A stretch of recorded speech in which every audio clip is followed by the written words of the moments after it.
It is genuinely difficult to assimilate, to take in the sheer scale of it all at dawn this morning.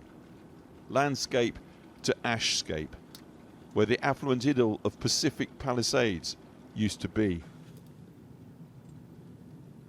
But it all begins last night. Multiple wildfires raging out of control tonight, fueled by hurricane-force winds. The fire in the Pacific Palisades, now the most destructive in the city's history. The power has been cut off, but the night is still bright on the drought-stricken, tinder-dry hills around Los Angeles. The people have gone. Mandatory evacuation. It's like Armageddon. When you can see the flames coming up over the houses and you're just getting out of the driveway and the smoke and the ash is so thick, I'm surprised all of us got out of there without burning up ourselves. The luxurious coastal housing of Pacific Palisades burned through the night. We have a line of fire along the Santa Monica Mountains. Dan, you've seen a few fires. Ever seen anything on this scale in LA? This is the worst one for me. Worst one I've ever seen. No question. No question. The mailbox survives beyond the address it served. A random child's toy abandoned, apparently in the rush to leave. And along the street, what seemed to be an attempt to stash household goods into a car, anywhere to escape the flames, and then abandoned. An army of fire crews has been here for 3 days and nights now. The prime objective is to save lives first, get the people out.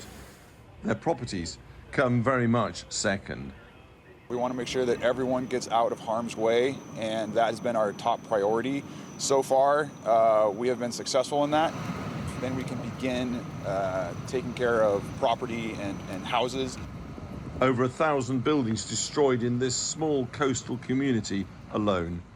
Much of this street's already been destroyed by the fire or is being destroyed right now. But what's happening here is that the fire crews are trying to protect an undamaged building next door. It's quite arbitrary. Some houses are untouched. Across the other side of the street here, this house has already gone. The house next door, untouched. And they may do the same to try and save that property. But it's far and few the number of properties and houses where they've got the resources and the people to do that. For some days, nature has had the upper hand here. Europe has her Mistral and Sirocco seasonal winds. Los Angeles, the Santa Ana. Flames spreading with gales gusting close to hurricane force in recent days, leaving a cruelly arbitrary, random pattern of destruction as the wind changes direction constantly. One family home completely intact, next door an inferno.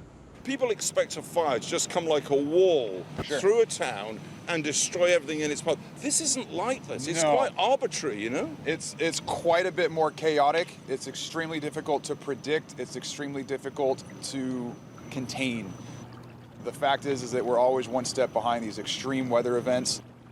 Sunrise in this charred place where Pacific Palisades used to be. The irony of fire disaster. Chimneys and fireplaces about the only structures left standing.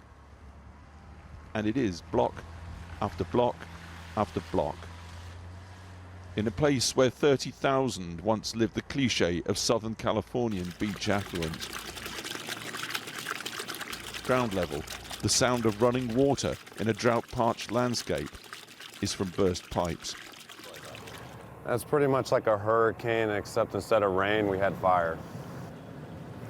Ever experienced anything like that? Not to this magnitude, and I think this would be, a lot would say that this would probably be the biggest and worst brush fire we've had in LA.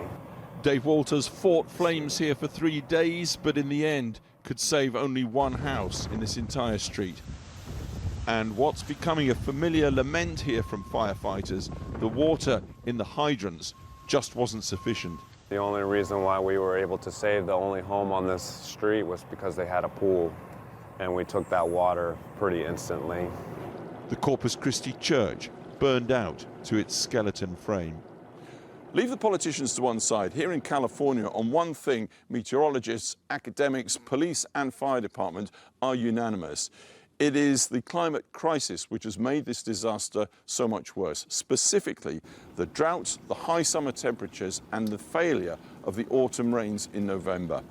That meant that when the winter winds, the Santa Ana winds came, they should have been blowing over damp ground.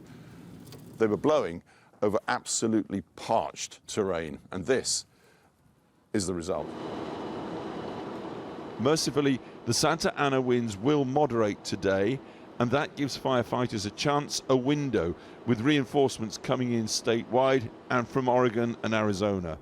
But then the winds will strengthen. Some smaller fires are now under control, but in tinder dry drought terrain, the potential for new ignition anywhere, anytime is real, until the rains finally come to this place. Alex Thompson on the scene in Palisades. Well, a little before we came on air, I spoke to Malibu resident John Turteltaub.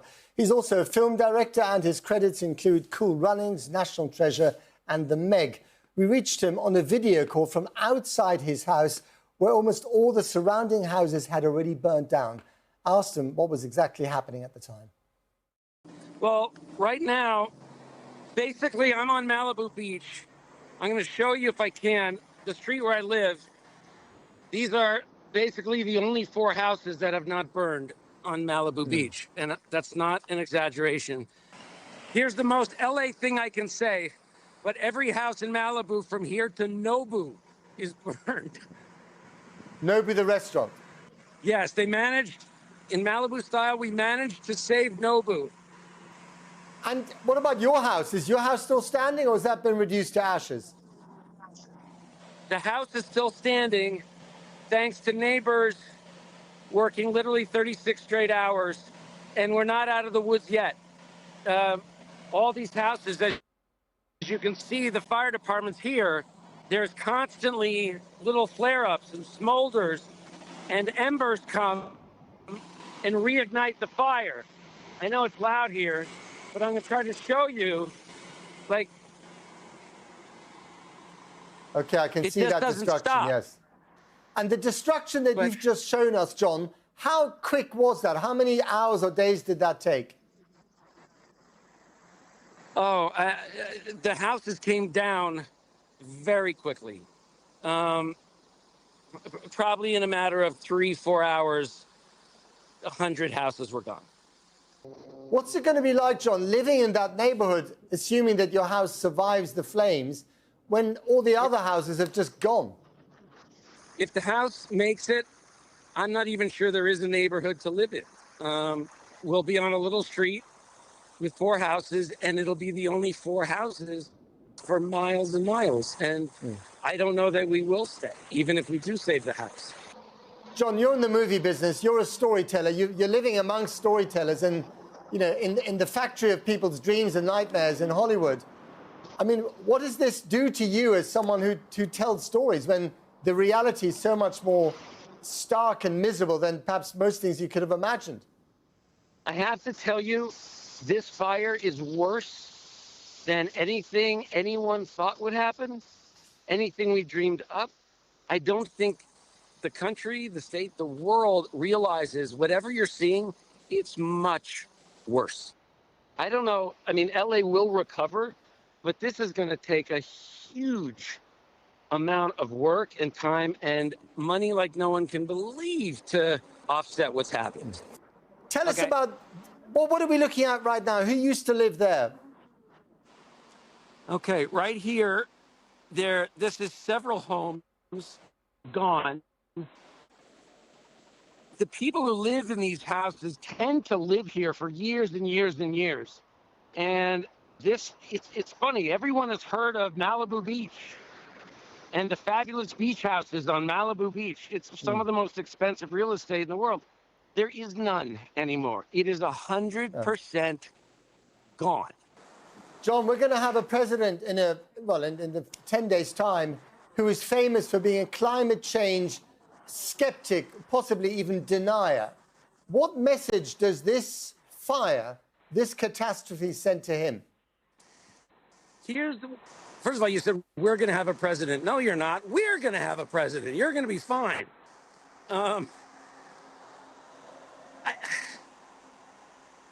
here's the significance of the president coming in. People are afraid to say nasty things because he has said, if you're nasty, we're not going to send you help. That's crazy. That's what has happened here. So is climate change the reason? I don't know. Probably, but I don't know. I can sort of sense that there's a little sense of, oh, a bunch of rich people lost their houses. Yes. I don't know if they're rich anymore, but this is an icon of Los Angeles and California, and not here, Pacific Palisades, and it's still moving. It's still going. People need help. John, thank you very much indeed.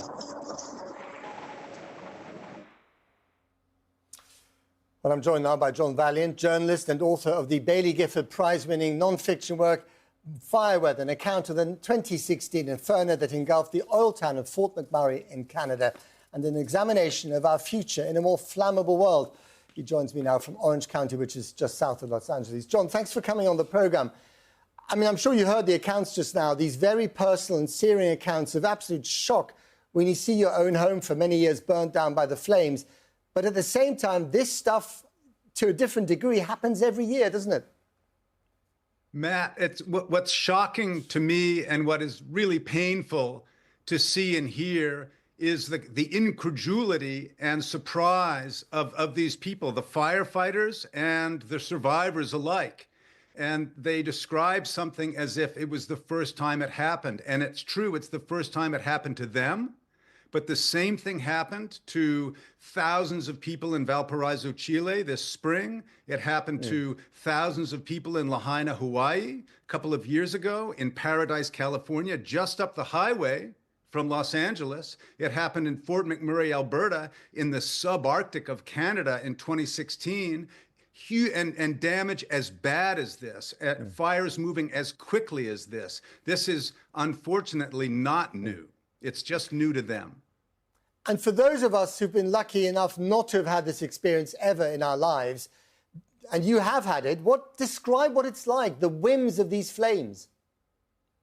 It's really like being in a blast furnace. The Santa, each region is different climatically, but global warming has supercharged the atmosphere and heated the landscape to the point that fire can move across it with an unprecedented ferocity and speed. And that is the indicator, the marker of what I call 21st century fire. It's the speed of the flames. And we saw that in shocking technicolor, if you will, over the past couple of days in Los Angeles County. But the same thing happened in Paradise, California, and Lahaina, Hawaii, in Fort McMurray, I could go on.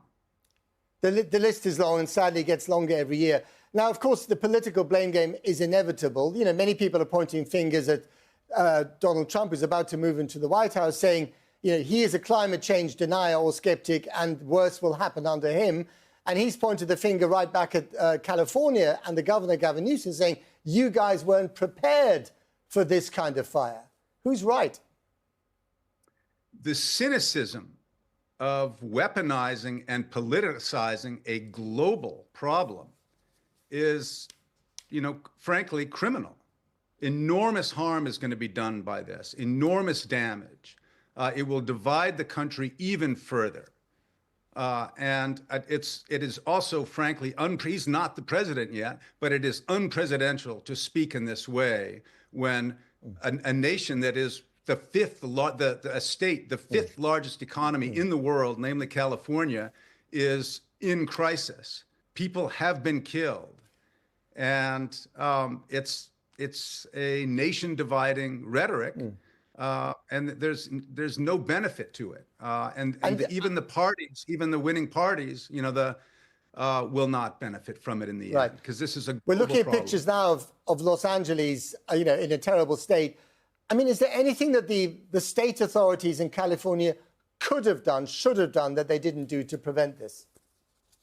So there is, where all of us are living in a kind of a certain amount of psychological fantasy. And that is the status quo of our normal lives. And despite the fact that California is a famously flammable state, the residents of Los Angeles County who live in steep, flammable hillsides imagine that they might somehow magically be impervious to this.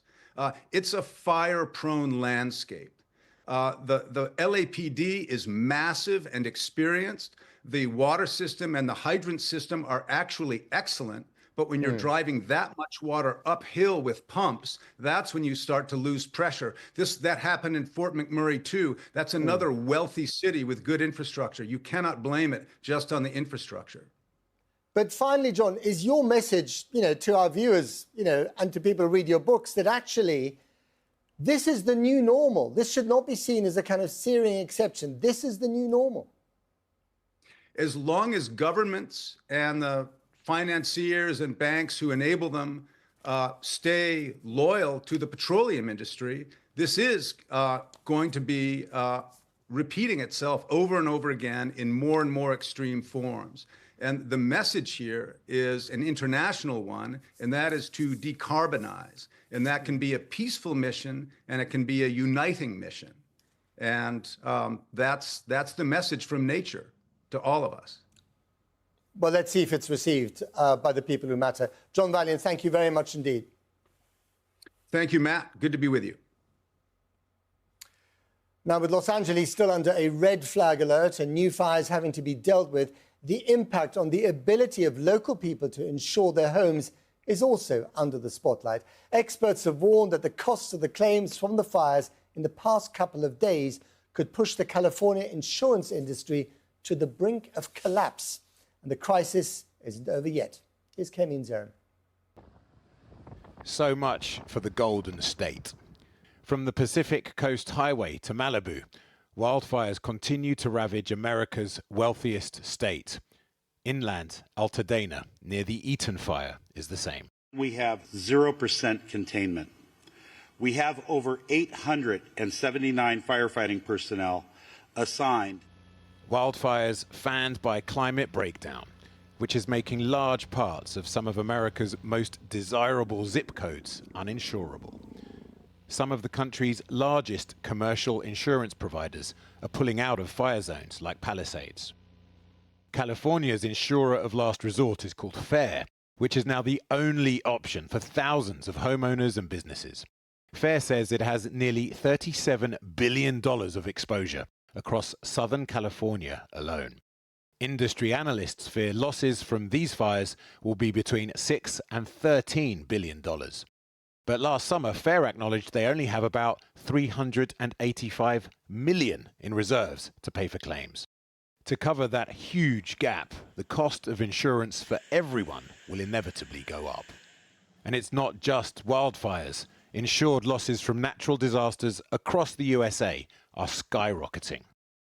2009 to 2016, losses generally stayed well under $60 billion a year. But 2017 to 23, it's only dropped below $60 billion once.